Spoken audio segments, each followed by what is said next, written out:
વરાછા આંગડિયા પેઢીના કર્મચારી પાસેથી લૂંટનો મામલો. સુરત ક્રાઇમ બ્રાન્ચની ટીમે આરોપીઓને ઝડપી પાડ્યા. સુરતના વરાછા વિસ્તારના એક જ આંગડિયા પેઢી આર મહેન્દ્ર કુમાર એન્ડ કુના કર્મચારીઓને પોલીસ તરીકેની ખોટી ઓળખ આપી રૂપિયા 16.56 લાખના સોના ચાંદીના દાગીના તથા હીરાના પાર્સલની લૂંટ ચલાવનાર તેમજ આ જ આંગડિયા પેઢીના કર્મચારીની નજર ચૂકવી 25.2 લાખના સોના ચાંદીના તથા હીરાના પાર્સલ ભરેલો થેલો ચોરી કરનાર આરોપીને સુરત શહેર ક્રાઇમ બ્રાન્ચ દ્વારા ઝડપી પાડી કાયદેસરની કાર્યવાહી હાથ ધરવામાં આવી છે. મળતી માહિતી મુજબ સુરત શહેરમાં ગત 15મી જૂનના રોજ વહેલી સવારે 4:30 વાગ્યાના સુમારે વરાછા રોડ વૈશાલી 3 રસ્તા પાસે અમદાવાદથી શિવાય ટ્રાવેલ્સમાં હીરા તથા સોના ચાંદીના પાર્સલ લઈને આવતા કિરણ રાજપૂત નામના આર મહેન્દ્રકુમાર એન્ડ કંપની આંગડિયા પેઢીના કર્મચારીને બ્લુ કલરની 4 વ્હીલ ગાડીમાં આવેલ 4 અજાણ્યા ઈસમો ક્રાઇમ બ્રાન્ચ તરીકેની ખોટી ઓળખ આપી 4 વ્હીલ ગાડીમાં અપહરણ કરીને લઈ ગયા હતા.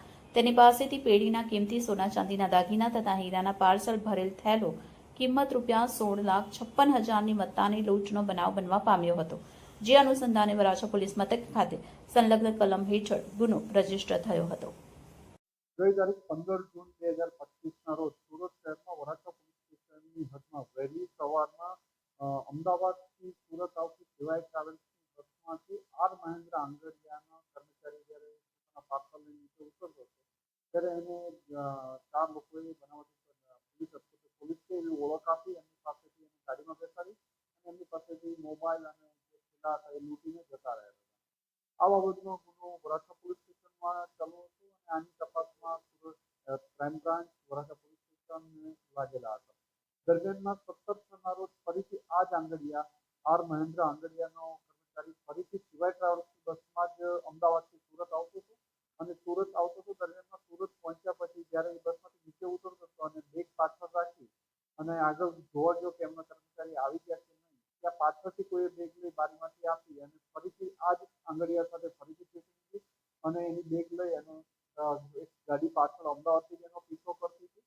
એક ફરીથી એક બીજો બનાવ બનેલો જેમાં 25 લાખ જેટલાની એમાઉન્ટ લઈને જતા રહેતા હતા.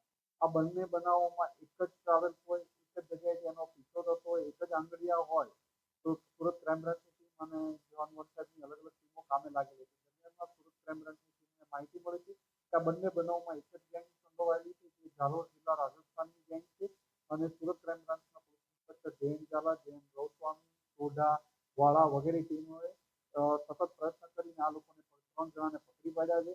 જેમાં ગુનાનો મુખ્ય આરોપી શૈલેષ અમારામ રાજપુરોહિત, ઓબેરામ રાજપુરોહિત, શ્રવણસિંહ રાજપૂત અને જોગસિંહ મુનશી રાજપુરોહિત આ 3ની ધરપકડ કરવામાં આવી છે. આમની પાસેથી 4 લાખથી વધુનો મુદ્દામાલ મળ્યો છે.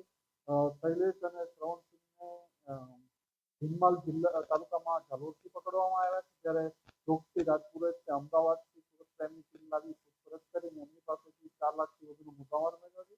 આમ બંને ગુનાનો ડિટેક્ટ કરવામાં સુરત ક્રાઇમ બ્રાન્ચ અને સાહેબને સફળતા મળી છે.